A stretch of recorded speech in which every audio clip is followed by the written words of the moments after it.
جو اس امتحان میں کامیابی حاصل کرنے کے لیے مسلسل جدوجہد کر رہے ہیں، اور ناکام وہ لوگ ہیں جو اس دنیا کی چمک دھمک اور کشش سے منہمک ہو کر اپنے مقصد تخلیق کو فراموش کیے بیٹھے ہیں۔ یہ امتحان کس نوعیت کا ہے؟ اللہ تعالیٰ نے انسان کو زندگی گزارنے کا لاہ عمل قرآن مجید کی صورت میں دے دیا ہے۔ اس میں حقیقی کامیابی حاصل کرنے کا اجمالی خاکہ موجود ہے۔ قرآن وہ واحد کتاب ہے جو کسی ادنا تغیر و تبدل سے بھی پاک ہے۔ اس کے علاوہ یہ اللہ کا کلام ہے، یوں اس کی ہدایات پر بغیر کسی تردد اور تعمل کے عمل کیا جا سکتا ہے۔ پھر اللہ تعالیٰ نے یہ کتاب اپنے برگزیدہ بندے حضرت محمد صلی اللہ علیہ وآلہ وسلم پر بذریعہ وحی نازل کی، جنہوں نے اس پر عمل کر کے دکھا دیا۔ یوں ہم علم قرآن سے لیں گے اور عمل رسول اللہ صلی اللہ علیہ وآلہ وسلم سے۔ ہمیں حکم دیا گیا ہے کہ رسول اللہ صلی اللہ علیہ وآلہ وسلم کی اطاعت کریں، یہی اطاعت اللہ کی اطاعت ہوگی۔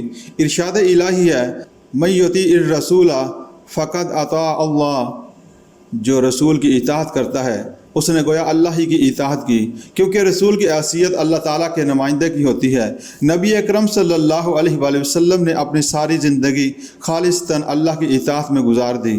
یہی وجہ ہے کہ آپ صلی اللہ علیہ وآلہ وسلم کی زندگی کو بنی نوع انسان کے لیے بہترین نمونہ قرار دیا گیا۔ فرمایا، لَقَدْ كَانَ لَكُمْ فِي رَسُولِ اللَّهِ أُسْوَةٌ حَسَنَةٌ، بے شک تمہارے لیے رسول اللہ صلی اللہ علیہ وآلہ وسلم کی زندگی میں کامل نمونہ موجود ہے۔ پس رسول اللہ صلی اللہ علیہ وآلہ وسلم کی مثالی زندگی کے مطابق زندگی بسر کرنا بلا شبہ کامیابی کی دلیل ہے، اور اس راستے کو چھوڑ کر کوئی دوسرا راستہ اختیار کرنا سراسر ناکامی اور نامرادی ہے۔ اسی طرح سورۃ آل عمران میں فرمایا، اور جو کوئی اسلام کے علاوہ کوئی اور دین اختیار کرتا ہے پس وہ اس سے ہرگز قبول نہیں کیا جائے گا، اور ایسا شخص آخرت کی زندگی میں ناکام اور نامراد لوگوں میں شامل ہوگا۔ جس نے پیغمبر کے خلاف راستہ اختیار کیا وہ کبھی منزل تک نہیں پہنچے گا۔ قرآن و سنت کے مطابق زندگی گزارنے میں جو رکاوٹیں اور دشواریاں پیش آتی ہیں، دین اسلام میں ان کی واضح طور پر نشاندہی کر دی گئی ہے۔ سب سے پہلی رکاوٹ تو ابلیس ہے، جو انسان کو سیدھے راستے پر چلنے سے روکتا ہے۔ وہ بڑا دھوکے باز ہے، اسی لیے قرآن مجید میں بتا دیا گیا کہ شیطان کے دھوکے سے بچ کر رہنا۔ ارشاد باری تعالیٰ ہے، وَلَا يَغُرَّنَّكُمْ بِاللَّهِ الْغَرُورُ، اور وہ بڑا دھوکے باز اللہ کے معاملے میں تمہیں دھوکے میں نہ ڈال دے۔ یوں شیطان بنی آدم کا بدترین دشمن ہے۔ وہ سبز باغ دکھاتا ہے، روشن مستقبل کا لالچ دیتا اور بڑے مؤثر انداز میں دھوکہ دیتا ہے۔ اس کا حملہ غیر محسوس انداز کا ہوتا ہے، کیونکہ وہ سامنے نہیں آتا بلکہ دل میں وسوسے ڈالتا ہے، چونکہ وہ ہر چھوٹے بڑے، غریب امیر، نیک و بد کے ساتھ یکساں عداوت رکھتا ہے۔ اس لیے اس کے حملے سے کوئی محفوظ نہیں۔ اس کے حملے سے بچ کر رہنے کی تلقین کی گئی، اور اس کی چال پر لگنے کے نتائج بد سے بار بار آگاہ کیا گیا۔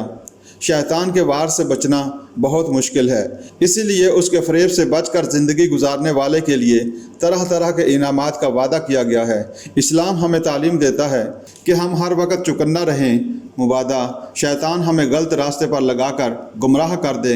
کتنے ہی اولیاء صالحہ ایسے گزرے ہیں جو شیطان کے دھوکے میں آ کر اپنا سب کچھ گنوا بیٹھے۔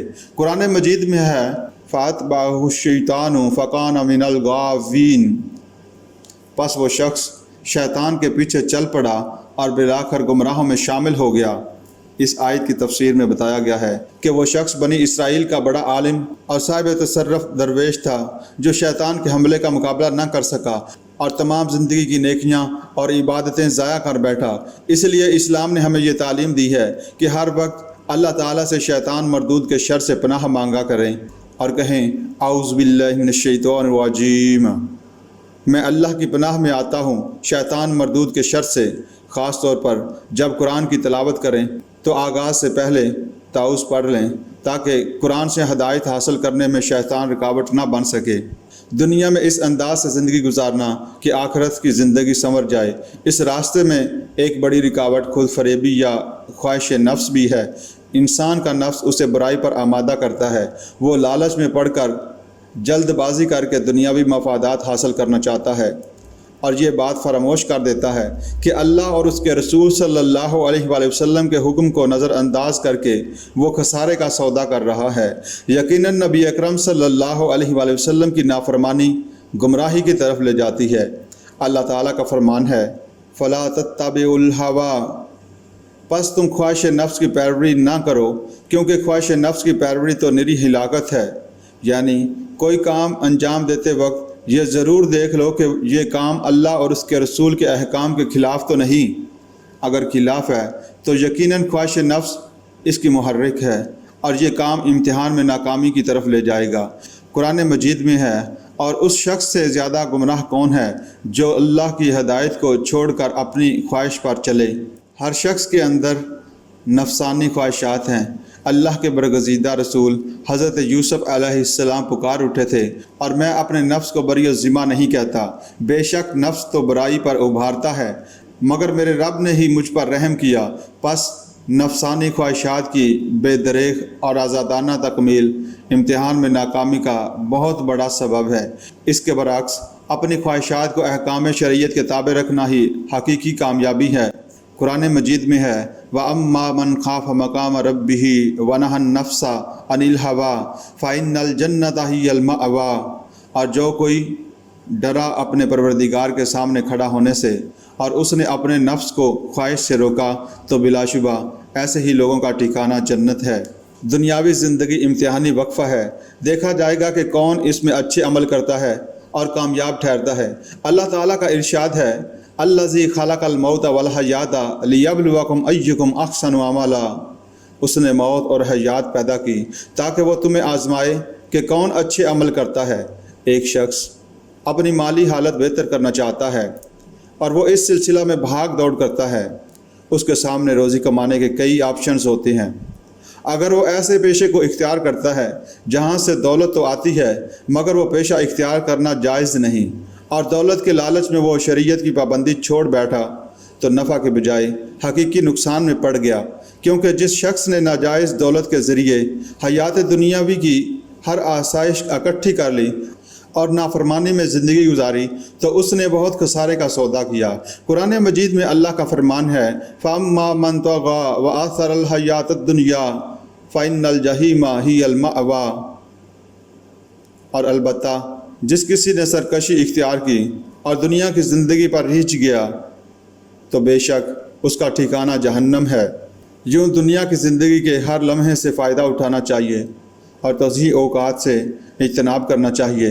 خودکشی اسی لیے حرام ہے کہ اول خودکشی کرنے والا زندگی کے لمحات کی قدر و قیمت سے آگاہ نہیں رہتا، دوسرے وہ ناسازگار حالات سے گھبرا کر مایوسی کا شکار ہو جاتا ہے، حالانکہ مایوسی کسی وقت بھی جائز نہیں، حالات بدلتے دیر نہیں لگتی۔ اللہ تعالیٰ کا فرمان ہے لا تقنطوا من رحمت اللہ، اللہ کی رحمت سے مایوس نہ ہو جاؤ۔ زندگی کے لمحات کی قدر و قیمت جاننے کے لیے اس واقعے پر غور کیجیے سامعین جو عہد نبوی صلی اللہ علیہ وآلہ وسلم میں پیش آیا۔ دو شخصوں کے درمیان آپ صلی اللہ علیہ وآلہ وسلم نے اخوت کا رشتہ قائم فرما دیا۔ اس میں سے ایک صاحب جہاد میں گئے اور شہید ہو گئے، پھر اس کے ہفتہ یا عشرہ بعد دوسرے صاحب کا بھی انتقال ہو گیا۔ صحابہ نے ان کی نماز جنازہ پڑھی۔ رسول اللہ صلی اللہ علیہ وآلہ وسلم نے لوگوں سے پوچھا کہ آپ لوگوں نے اپنے بھائی کے بارے میں کیا دعا کی؟ انہوں نے عرض کیا کہ ہم نے اس کے لیے یہ دعا کی کہ اللہ اس کی مغفرت فرمائے، اس پر رحمت فرمائے اور اللہ تعالیٰ اس کو اپنے شہید بھائی کے ساتھ ملائے۔ اس پر رسول اللہ صلی اللہ علیہ وآلہ وسلم نے فرمایا پھر اس کی وہ نمازیں کہاں گئیں جو اس نے اپنے شہید ہونے والے بھائی کے بعد پڑھی، اور دوسرے اعمال خیر کہاں گئے جو اس شہید کے اعمال کے بعد اس نے کیے؟